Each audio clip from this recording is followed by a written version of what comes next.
Hello everyone, our today's topic है citizenship. Citizenship जो है आपका डील करता है आर्टिकल 5 से 11 तक। सिटीजनशिप पढ़ने से पहले आपको कुछ इम्पॉर्टेंट न्यूज़ जो आपने सुनी भी होगी, 2019 का न्यूज़ है और यूपीएससी में ये आपका पूछ लिया जाता है। जिस तरह से आपका चैप्टर इम्पॉर्टेंट है तो आपको न्यूज़ से भी रिलेटेड पता होना चाहिए। सिटीजनशिप अमेंडमेंट एक्ट था हमारा 1955 को मॉडिफाई करके 2019 जो सिटीजनशिप अमेंडमेंट एक्ट था वो लाया गया, उसके बारे में भी हम पढ़ेंगे। और बाकी जो हमारे कुछ इम्पॉर्टेंट चीज़ें हैं वो भी मैं आपको यहाँ पर बताऊँगी। तो सबसे पहले बात आती है माइग्रेशन जो हुआ इंडिया में। माइग्रेशंस किस तरह से, देखिए जब हम लोगों का 1947 में जब इंडो पाक वॉर हुआ था तो आपने देखा होगा काफ़ी सारे पाकिस्तानीज जो हैं वो इंडिया में मूव हुए थे, राइट। अब ये हुआ कहाँ से स्टार्ट, माइग्रेशन इंडिया में स्टार्ट कहाँ से हुआ, कहाँ से लोग इंडिया में आए। सेंसस के अकॉर्डिंग, सेंसस 2001 के अकॉर्डिंग देखा गया कि सबसे ज़्यादा जो माइग्रेशन हुआ है इंडिया में वो कौन से लोगों के थ्रू हुआ है। तो आइए देखते हैं, इम्पॉर्टेंट बनता है ये आपका चैप्टर। सबसे पहला 12th सेंचुरी की अगर हम बात करें, 12th सेंचुरी की अगर हम बात करें तो सबसे पहले आपके जो माइग्रेट हुए वो हुए पारसीज, ईरान से माइग्रेट हुए इंडिया में। देन आपका आता है 1947 Pakistanis came to India. Then आता है आपका 1960 जब आपका तिब्बतियन एंड चाइना वॉर हुआ तो आपके काफ़ी सारे तिब्बतियंस इंडिया में आए। देन आता है आपका 1971 बांग्लादेश का वॉर, सुना है आपने, बांग्लादेशीज आपके इंडिया में आए। उसके बाद आता है आपका 1980 से 2000 के बारे में बात करें, श्रीलंकन तमिल्स आपके माइग्रेट हुए इंडिया में। इसके बाद जो आपके इम्पॉर्टेंट हैं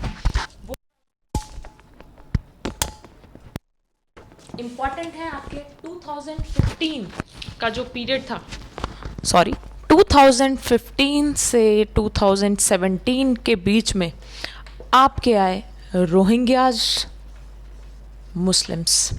कहाँ से? म्यांमार से। याद रखिएगा ध्यान से। इंटरव्यू में अगर आप जाते हैं, सिटीजनशिप अमेंडमेंट एक्ट के बारे में आपसे पूछा जाता है तो अगर आप इस बारे में बताते हैं इंप्रेशन अच्छा पड़ता है। बाकी आप मेंस में भी आंसर राइटिंग जब करते हैं और आपसे सिटीजनशिप के बारे में पूछा जाए तो आप माइग्रेशन से रिलेटेड इसमें ये बता सकते हैं। तो क्या है, 12th सेंचुरी में आपके ईरान से काफ़ी सारे माइग्रेट हुए, 1947 पाकिस्तानीज काफ़ी सारे इंडिया में आए, 1960 में आपका तिब्बतियन चाइना वॉर हुआ, तिब्बतियन चाइना वॉर में तिब्बतियंस काफ़ी यहाँ पर आए, 1971 में Bangladeshis came to India and 1980 2000 Sri Lankan Tamils आपके इंडिया में आए 2015 से 17। ये तो आपका रिसेंट का ही है, न्यूज़ में पढ़ा भी होगा। रोहिंग्यास मुस्लिम्स म्यांमार से आपके इंडिया में आए। अब रीज़न क्या था कि ये इंडिया में क्यों आए और इसका रिजल्ट क्या हुआ? तो सबसे पहला इसका जो है रीज़न क्या था, रीज़न था persecution, right? Persecution, they face persecution, reason ये निकला। तो रिजल्ट क्या हुआ? रिजल्ट हुआ इमिग्रेशन, राइट, इमिग्रेशन हुआ।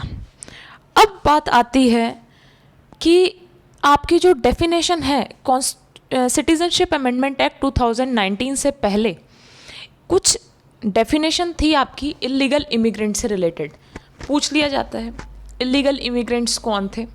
तो इलीगल इमिग्रेंट्स के बारे में अगर हम बात करें बिफोर 2019, याद रखिएगा बिफोर 2019 से पहले की बातें कर रही हूँ मैं। 2019 से पहले जो आपके इलीगल इमिग्रेंट्स की डेफिनेशन थी वो ये थी, इलीगल इमिग्रेंट्स किनको कहा जाता था? उनको कहा जाता था जिनके पास कोई ट्रैवल डॉक्यूमेंट ना हो, ट्रैवल डॉक्यूमेंट ना हो, एंड अगर वो रुक रहे हैं इंडिया में, जितना टाइम पीरियड दे रखा है बियॉन्ड उससे ज़्यादा रुक रहे हैं, स्टे कर रहे हैं, तो वो इलीगल इमिग्रेंट कहलाएंगे। तो ध्यान दीजिएगा, बिफोर 2019 इलीगल इमिग्रेंट की डेफिनेशन में आपके वो लोग आते थे जिनके पास ट्रैवल डॉक्यूमेंट्स नहीं हुआ करते थे और वो स्टे कर रहे हैं इंडिया में। फॉर एन एग्जांपल, अगर उनको 2 मंथ का टाइम दिया गया है और उनके पास ट्रैवल डॉक्यूमेंट नहीं है, तब भी वो इलीगल इमिग्रेंट हैं। और 2 मंथ के टाइम पीरियड से ज़्यादा अगर वो 6 महीने तक रुकते हैं तो वो इलीगल इमिग्रेंट के अंडर आते हैं। अब चेंजेस क्या आए, बहुत ध्यान से सुनेगा, इंपॉर्टेंट है।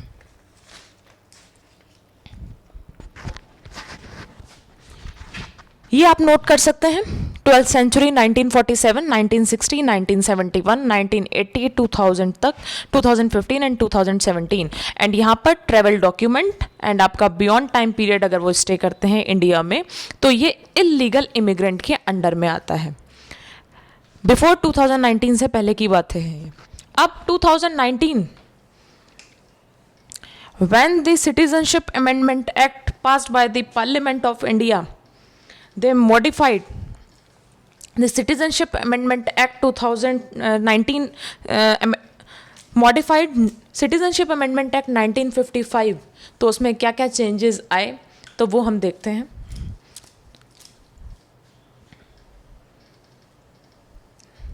इसमें बोला गया इलीगल इमिग्रेंट्स किसको नहीं कहा जाएगा। इसमें बोला गया है people entered in India before, बहुत ध्यान से देखिएगा, 31 दिसंबर 2014, 31 दिसंबर 2014 से पहले जो भी लोग इंडिया में एंटर होते हैं from Afghanistan, Pakistan and Bangladesh,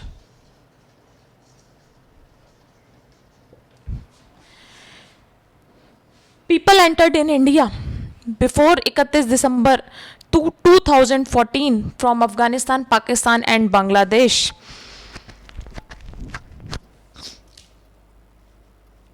were not illegal immigrant, और वो 6 कम्युनिटीज से आपके बिलोंग करते हो। 6 कम्युनिटीज इसमें बताई गई थी, ये बहुत इंपॉर्टेंट है। 6 कम्युनिटीज कौन कौन सी थी? उसमें थी जैन, उसमें थी सिख, उसमें था Christian, Jain Sikh Christian, and आपका आता है बुद्धिस्ट, आपका आता है Hindu Sikh Jainism Buddhist, Parsis Buddhist Hindus. तो डेफिनेशन क्या निकलती है आपकी? People entered in India before 31 December 2014 from Afghanistan, Pakistan and Bangladesh, और वो 6 कम्युनिटीज़ जो हैं आपकी उनसे बिलोंग करते हैं। और वो 6 कम्युनिटीज़ कौन कौन सी हैं आपकी? Jain, Sikh, Christian, Parsis, Buddhist, Hindus. तो अगर वो यहाँ से बिलोंग करते हैं तो वो इलीगल इमिग्रेंट नहीं कहलाए जाएंगे, इलीगल इमिग्रेंट इनको नहीं कहा जाएगा, ये इलीगल इमिग्रेंट नहीं होंगे। ये आता है आपका CAA 2019 जब आपका मॉडिफाई होकर आया, तो ये आपकी डेफिनेशन हुई कि इलीगल इमिग्रेंट कौन नहीं होंगे, ये नहीं होंगे।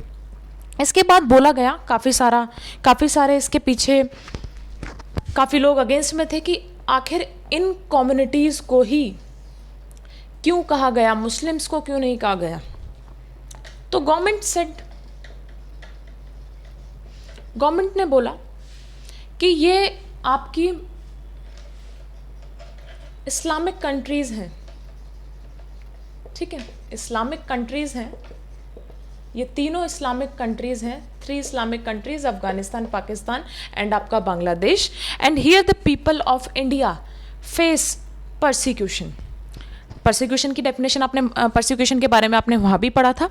तो इन्होंने परसिक्यूशन फेस किया है, दैट इज़ वाई हमने इन कंट्रीज़, इन कम्युनिटीज़ को कंसिडर करके बोला है कि ये इलीगल इमिग्रेंट के अंडर में नहीं आएंगे।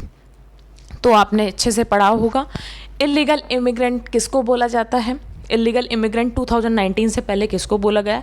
इलीगल इमिग्रेंट जो है वो आपका अब डेफिनेशन कौन सी नहीं है, इलीगल इमिग्रेंट्स में ये लोग नहीं आते। 6 कम्युनिटीज़, ये बहुत ध्यान से आप लोग नोट कर लीजिएगा, Jain, Sikh, Christian, Parsis, Buddhist, Hindus, ये 6 कम्युनिटीज़ से अगर लोग आते हैं, और किन कंट्रीज़ से, अफ़गानिस्तान, पाकिस्तान एंड आपके बांग्लादेश से, ये 6 कम्युनिटीज़ अगर आती हैं तो ये इलीगल इमिग्रेंट नहीं कहलाई जाएंगी बिफोर 31 दिसंबर 2014 एंड आफ्टर 31 दिसंबर 2014 के बारे में अगर हम बात करें, 1 सेकंड,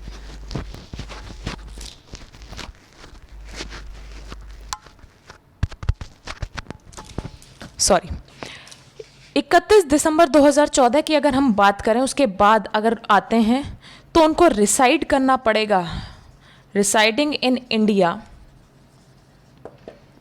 5 ईयर्स वो इंडिया में रिसाइड करेंगे, then they will get the citizenship of India. तो आपका यहाँ पर होता है, ये था सिटीजनशिप अमेंडमेंट एक्ट के बारे में क्या क्या चेंजेस थे। चेंजेस ये थे, इलीगल इमिग्रेंट्स इनको नहीं कहा जाएगा जो 6 कम्युनिटीज़ से आते हैं, और 6 कम्युनिटीज़ जो 3 कंट्रीज़ से आती हैं उनको इलीगल इमिग्रेंट नहीं कहा जाएगा बिफोर 31 दिसंबर 2014 एंड आफ्टर अगर 31 दिसंबर 2014 के बाद ये लोग आते हैं तो इनको रिसाइड करना पड़ेगा इंडिया में 5 साल के लिए, तब ये दे will gate citizenship of India. यहाँ पर आपका ख़त्म होता है सिटीजनशिप अमेंडमेंट एक्ट से रिलेटेड जो आपके पॉइंट्स थे। अब हम पढ़ते हैं सिटीजनशिप के बारे में क्या है सिटीजनशिप आपका क्या है।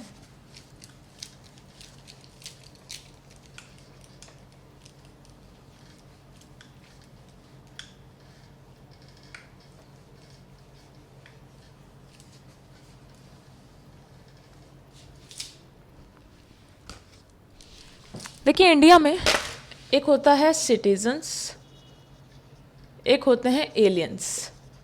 ये एलियंस स्पेस वाली बात नहीं कर रही मैं। सिटीजन्स जिनके पास आपका पॉलिटिकल एंड सिविल राइट्स होते हैं। एलियंस में आपके जिनके पास, जिनमें 2 आपके कैटेगरीज हैं, आपके फ्रेंडली एलियंस होते हैं एंड आपके होते हैं एनिमी एलियंस। ठीक है, फ्रेंडली एलियंस वो हैं जिन भी कंट्री के साथ इंडिया की कॉर्डियल रिलेशनशिप है उनको फ्रेंडली एलियंस बोलते हैं। एनिमी एलियंस में हम बात करेंगे जिनके साथ इंडिया वॉर पे है, जिनके साथ, फॉर एन एग्जांपल, इंडिया के साथ पाकिस्तान की वॉर रहती है तो वो एनिमी एलियंस में आएंगे।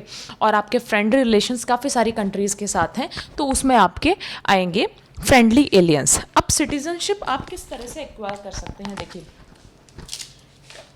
एक्वायर्ड किस तरह से आप कर सकते हैं सिटीजनशिप। इसमें सिर्फ आपका न्यूज़ जो मैंने बताई है सिटीजनशिप अमेंडमेंट एक्ट से रिलेटेड वो इंपॉर्टेंट है, बाकी आप बुक में पढ़ सकते हैं ये क्या क्या सिटीजनशिप है। मैं आपको बता देती हूँ। बाय बर्थ आप एक्वायर कर सकते हैं सिटीजनशिप, बाय नेचुरलाइजेशन का एग्जाम्पल है आपका अदनान सामी ने नेचुरलाइजेशन के थ्रू सिटीजनशिप एक्वायर्ड की है इंडिया की। इसके बाद आता है बाय इनकॉर्पोरेशन ऑफ टेरिटरी,